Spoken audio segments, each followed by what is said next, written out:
கர்த்தர் வந்து தேடும்போது அவர் சொல்கிறார், காலை வேளையில் உங்களுக்கு நான் கொடுக்க வேண்டியதெல்லாம் கொடுத்துருவேன். நல்லா தெரிஞ்சுக்கொள்ளுங்க. இந்த மாதத்தில் காலையில் எந்திரிச்சு கர்த்தரை துதித்து ஆர்ப்பரிச்சுட்டு உங்கள் தேவைகளை சொன்னீங்கன்னா அன்றைக்கே காலையில் கொடுத்துருவார். அவர் கொடுக்குற நேரம் எந்த நேரம் தெரியுமா? காலையில் தான். மத்தியானம் சாயங்காலம் கொடுக்க மாட்டார், காலையில் கொடுப்பார். அவர் கொடுக்கும்போது என்ன செய்யுங்க, நீங்கள் வாங்குறதுக்கு ஆயத்தமாக்கிங்க. காலை வேளையிலே சகாயம், காலை வேலை தேடுகிறவன் கண்டறிவான். அதனால் காலையில் அவர் கொடுப்பார். எப்போ கொடுப்பாருன்னா, எந்த டைம் கொடுப்பாருன்னா 4 மணிலேருந்து 6 மணிக்குள்ள கொடுப்பார். எந்த டைம் கொடுப்பார்? எல்லாம் சொல்லுங்கள். 4 மணிலேருந்து 6 மணிக்குள்ள, இன்னும் சொல்ல போனால் 12 மணிலேருந்து 6 மணிக்குள்ளே கொடுத்துருவார். அதுக்குள்ளே நீங்கள் வந்து கேட்டு வாங்கிருங்க.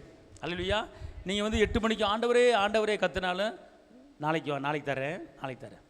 நீ கொஞ்சம் ஒரு 8க்குள்ளே நீ 6க்குள்ளே கேட்டிருந்தேன்னா, வேதம் சொல்லுகிறது மண்ணா வந்து வெயில் வர்றதுக்குள்ளே என்ன செய்யுமா? விழுந்துருமா. அதுக்குள்ளே நீ என்ன செஞ்சிடணும்? எடுத்துடணும். வெயில் வந்துட்டா அது என்ன செஞ்சிருமா? உருகி போயிரு. நீ வெயில் வந்தோன்னே கேட்டேன்னா உருகிறோம், கிடைக்காது. அதனால் வெயில் வர்றதுக்கு முன்னாலே என்ன செஞ்சிரு? நீ கேட்டு. வெயில் வர்றதுக்கு முன்னாடி நான் போட்டுருவேன், வெயில் வரும் போட்டுருவேன், நீ எடுத்துக்க, அந்த இடத்துல எடுத்துக்க.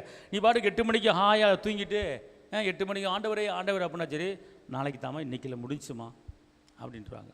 ரேஷன் கடையில் வரிசை நிற்பீங்க, வரிசை நின்று அம்மா முடிஞ்சுமா, நாளைக்கு வாங்கம்மா விடுவாங்க. அதே மாதிரி இயேசுவா சொல்கிறாரு, நாளைக்கு தான்.